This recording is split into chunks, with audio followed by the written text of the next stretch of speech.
Yeah, let's move from Nigeria, from Lagos. Let's take you to Gabon.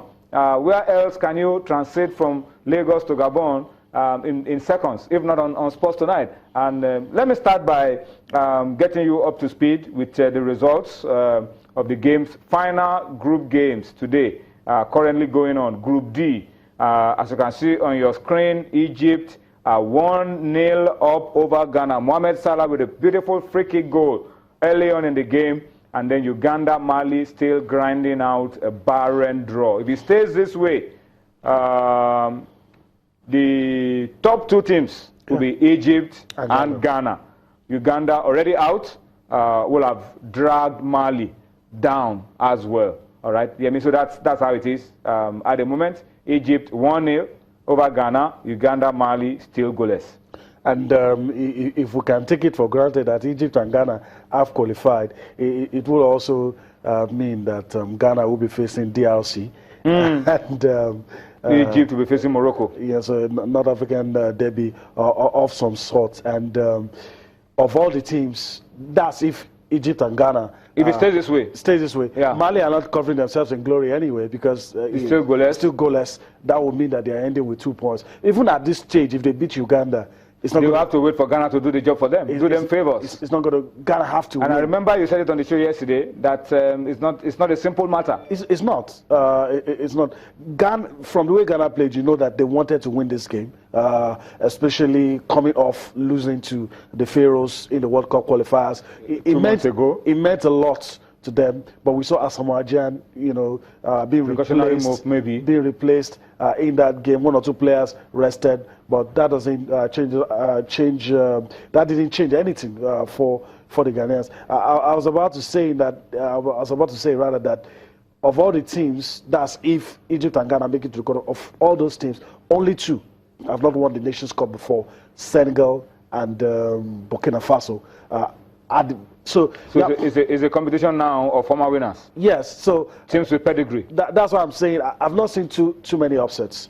If the big teams stay focused, they'll still be the one calling the shots. And I don't think, it's part of what everybody has said about Senegal, I still don't think we're going to see a new name on the trophy. The guys that have won it before, the experienced guys, will probably the ones that will nick it. I'm beginning to take Egypt seriously. I don't know why, but I'm beginning to take it more seriously, especially with the way they've been able to take control of the game in this match against Ghana. Tactical discipline. Yes. Not doing stay focused, efficient football, not doing too much, but getting the results. And Razak, the goalkeeper, almost gave the Egyptians a gift. They didn't take it, but the way it's going, Egypt are looking good.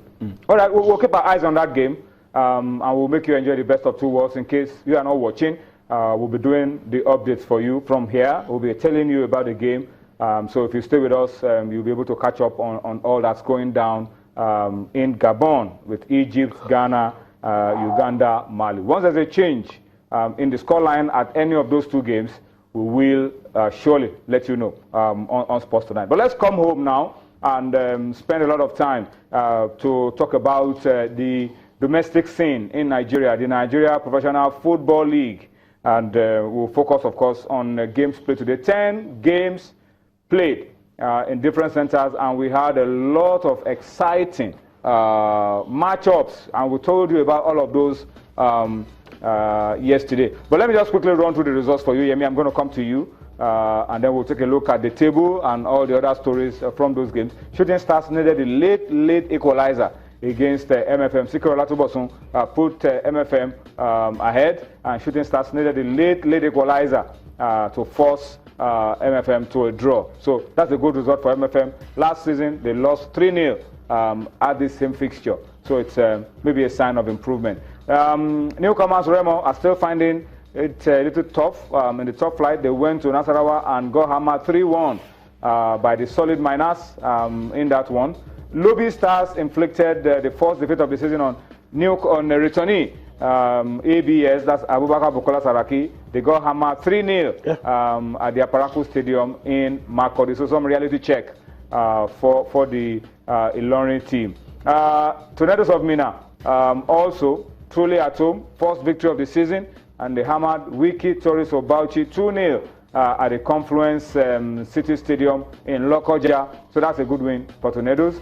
Sunshine needed the penalty goal to beat Pillars.